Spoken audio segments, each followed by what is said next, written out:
Good morning, Mud Family.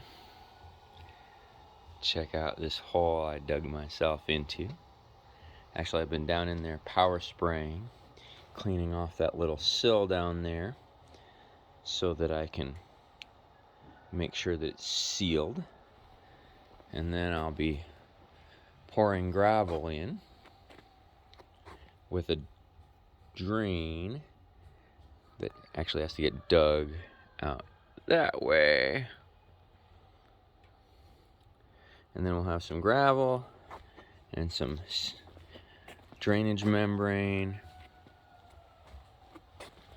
But we'll have a perforated pipe wrapped in some sort of cloth all the way around there to catch any water so that it doesn't get into our battery vault here, which is what I'm doing right now. I've been loosening up all these bolts so I can pry this up and put a better sealant under there. You can see when I power sprayed it, we had a little bit of water coming in, which is not a good sign for staying dry after we bury this thing. So I will be caulking around that edge and caulking here, and then sealing the whole thing, and then covering it with a rubber membrane and on the top, and a drainage membrane on the side that has these cool dimples in it.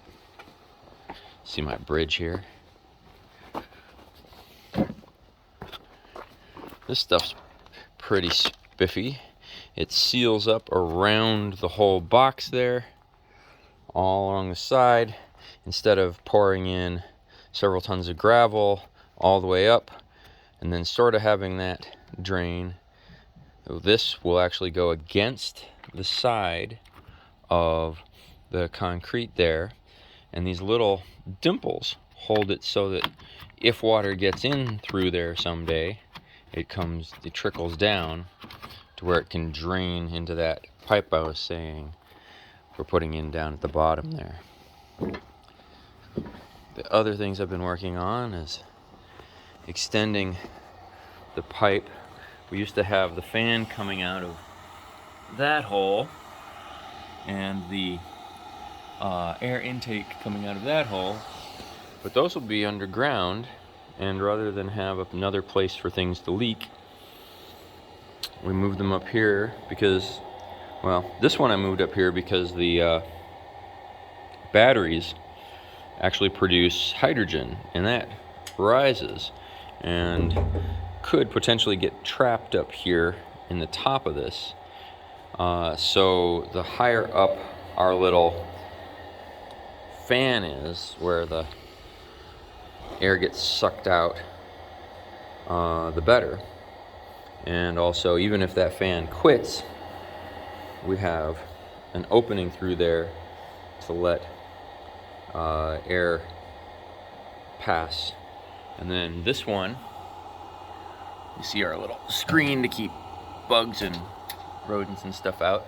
That one will go all the way to about 6 inches from the bottom of the battery vault here, so that the air that gets sucked in to replace the air that this fan sucks out will have a chance to kind of stir through the whole place.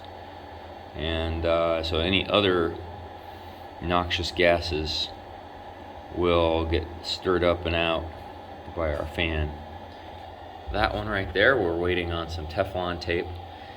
It's about a 40-minute drive each way to the hardware store from here. So we have to either find the Teflon tape that's been floating around here, who knows where, or wait until I can go get some more. But we've got a PEX pipe replacing the garden hose that was less than optimal there. That's the feed for the battery waterer. And we were going to put that down low, but we changed our minds. Burying that pipe would have meant that we could automate the whole process But there's a problem with automation. As soon as you automate a thing, you kind of forget about it. And if this is sticking up out of the ground and you have to go get a hose and run it and plug it in and babysit the process of watering the batteries, there's less of a chance of water being left on and filling the entire battery vault if there's a leak or some such catastrophic nonsense. So we're keeping this up where we can see it. The dirt will come to about right here. So that's a lot of fill that's coming in there. And then there'll be a cistern over there. But it's coming along. Oh, I unscrewed all these. Oh, I already told you about that, so stay tuned for more.